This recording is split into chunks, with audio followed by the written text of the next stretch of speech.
नमस्ते दोस्तों, ये व्रत रखा गया है हल षष्ठी या फिर कहें ललही छठ के। ये व्रत महिलाओं द्वारा रखा जाता है अपने पुत्र की लंबी उम्र की कामना के लिए। मंगलवार 5 सितंबर 2023 को यह व्रत पूरी श्रद्धा से माताओं ने रखा और ये व्रत सफल हुआ। इस दिन कुश की पूजा करके महिलाएं या माताएं उसमें गांठ बांधकर मन्नतें मांगती हैं अपने पुत्र की लंबी आयु के लिए। ये व्रत मैंने भी रखा था। ये बहुत ही मन्नतों वाला व्रत होता है। इस व्रत को करने से हमारे पुत्र की लंबी आयु होती है। इस दिन माना जाता है कि खेत में उगाए किसी भी अन्न को ग्रहण नहीं किया जाता है। महुआ की दातुन की जाती है और महुआ के पत्तों पर महुआ के सूखे फूलों से छठ माता की पूजा की जाती है। इस दिन भैंस के दूध से बनी हुई वस्तुओं का ही इस्तेमाल होता है, दूध, दही, घी आदि। इसके बाद इसको व्रत करने के बाद, पूजा के बाद तिन्नी का चावल और दही जमा के इसको भैंस के दूध का उसका इस्तेमाल होता है। और साग, अरवी के पत्तों का साग या फिर चौलाई का साग का प्रयोग होता है। इस दिन कुशा की पूजा की जाती है।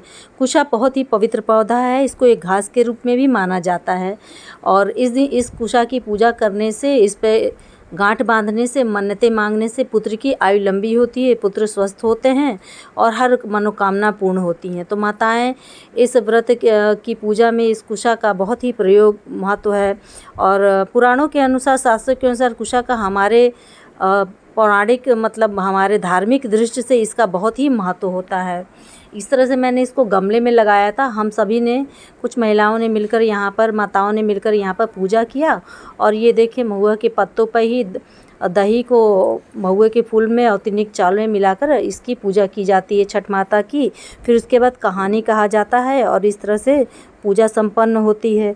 और एक टाइम का इसमें फलाहार खा करके व्रत फिर उसको पूर्ण किया जाता है। अगले दिन इस व्रत को पूर्ण किया जाता है पारण करके। तो ये व्रत बहुत ही फलदायी होता है। ये जन्माष्टमी के पहले इस दिन बलराम जयंती के रूप में भी मनाया जाता है। इस दिन को बलराम जयंती के रूप में भी मनाया जाता है। बलराम जी जो कृष्ण के बड़े भाई थे, उनका ही जन्मोत्सव के रूप में मनाया जाता है और इस पर्व पर हल्की पूजा अर्चना होती है। शास्त्रों के अनुसार इस दिन बलराम जी की पूजा से सुख समृद्धि की प्राप्ति होती है और खेत में इस्तेमाल हुए किसी भी चीज़ का इस्तेमाल नहीं होता है। पौधा है कुश, एक घास के रूप में पाया जाता है। कुशा का आध्यात्मिक और पौराणिक महत्व बहुत ज़्यादा है। कुशा एक प्रकार की बड़ी घास है। ये इतनी बड़ी हो जाती है कि इसके पीछे हाथी जैसे जानवर भी छुप जाते हैं। कुश के पौधों को जलाकर प्राप्त भस्म में घी या तेल मिलाकर घाव पर लगाने से घाव जल्दी भर जाता है। इस स्वास्थ्य की दृष्टि से भी बहुत ही फलदायी हो जाता है। अगर किसी का स्वास्थ्य खराब है तो कुशा से रुद्राभिषेक करने से वो स्वास्थ्य प्राप्त होता है, अच्छा स्वास्थ्य प्राप्त होता है। भारत में लोग इसे पूजा के काम में लाते हैं। यह देव, पितर, प्रेत पूजा में समान महत्व रखता है। इसको अनामिका में धारण करने के उपरांत सभी मांगलिक कार्यों में विधान पूर्ण होता है। कथा, पूजा पाठ, अर्चना में इस तरह से इसकी बहुत ही महत्व है। इसके बिना कोई भी श्राद्ध पूरा नहीं होता है।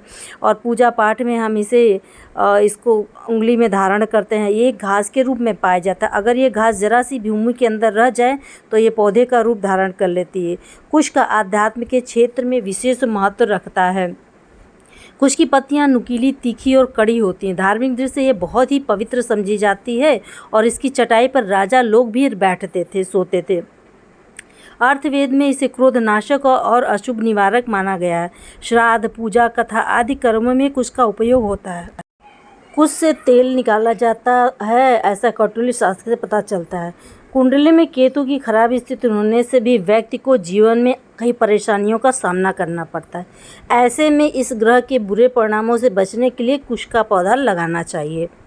इसे अंतरिक्ष से उत्पन्न पौधा माना जाता है। कुश के आसन पर बैठकर मंत्र जाप करने से सभी मंत्र सफल होते हैं। इस तरह से देखें, ये तो इस तरह से फील्ड है, वहाँ लगाया जाता है, लेकिन इस तरह से गमलों में भी ये पौधा लग जाता है।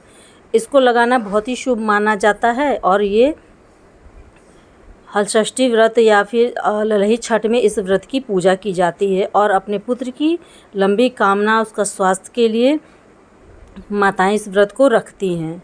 कुश बहुत ही शुभदायी फलदायी पौधा होता है और ये घास के रूप में ही माना जाता है। इस तरह से देखें, ये कुश का पौधा है, इस तरह हम लोगों ने लगा रखा है और कुश की चटाई भी बनती है। कुश का आसन बहुत ही शुभ होता है, जिस पे पूजा पाठ करने से हमें बहुत सारे शुभ फल प्राप्त होते हैं। तो उम्मीद करती हूँ आपको मेरा ये वीडियो पसंद आया होगा और कुश के बारे में जानकारी पसंद आई होगी। किसी भी तरह की पूजा पाठ या किसी भी तरह का जो भी धार्मिक अनुष्ठान होता है, इसको अनामिका में धारण करते हैं। इसकी जो अंगूठी बना के होती है, उसके बाद ही सभी मांगलिक कार्य विधानपूर्ण होता है। इसका माला भी बनता है। जिसको स्वास्थ्य खराब होता है, उनको इसकी माला पहनने को कहा जाता है। और केतु की दशा जिसकी खराब होती है, तो ये पौधा लगाएं। ये देखें, इस तरह से ये घास रूपी होता है और इसकी चटाई भी बनती है और उसकी चटाई पर जो भी हम अनुष्ठान करते हैं वो बहुत ही फलदायी होता है और उसके सफल होने का बहुत ही ज़्यादा वो फ़ायदा करता है। कुश जो है बहुत तेज़ी से फैलता है। अगर इसको ज़मीन में लगा दिया जाए तो बहुत तेज़ी से फैलता है और बहुत ही ऊंचाई तक जाता है। और ये देखें, कुश की माला भी बनती है। रुद्राभिषेक में अगर इस कुश की पूजा इससे रुद्राभिषेक किया जाए तो स्वास्थ्य लाभ मिलता है। जिसका स्वास्थ्य खराब होता है उनके लिए रुद्राभिषेक में इस कुश के पानी इसको भिगा दिया जाता है और इसके पानी से रुद्राभिषेक किया जाता है। तो ये कुश जो है एक घास है, लेकिन इसका बहुत धार्मिक महत्व है।